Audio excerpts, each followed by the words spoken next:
buffalo hot wings. First, I make sure I clean my wings. Well, cleaned my wings with vinegar, but you can also use lime. You can use vinegar and lime. Just make sure that ooey gooey stuff off and the feathers is plucked. Also, you can pretty much see my seasonings on the screen.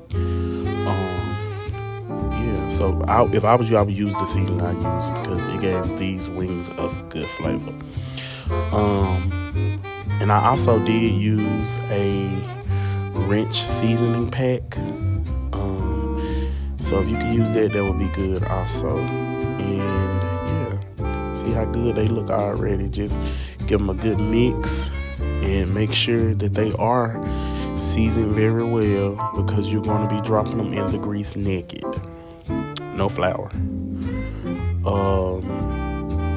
And I did add a little extra seasoning on there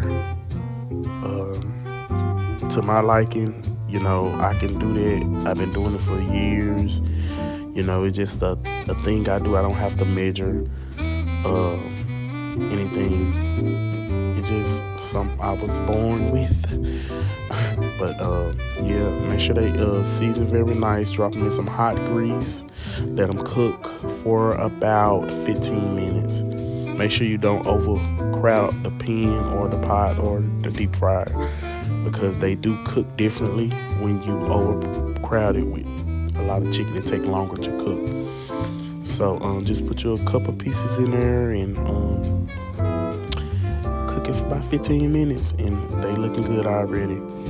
And so yeah, and next we're gonna get into this sauce. So the first thing I pulled out was my red hot buffalo sauce, and I added some Hidden Valley Ranch, and I also added a whole stick of butter, and you're gonna give it a good mix. Now my thing with this is I don't give out recipes, so you know, consider yourself special, consider yourself, you know, the ones, because I gave y'all the sauce.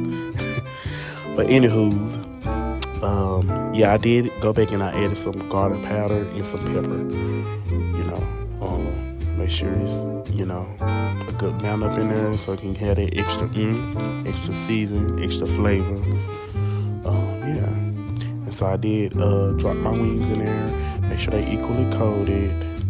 I also I had some tongs, so if you have tongs, that would be best to use.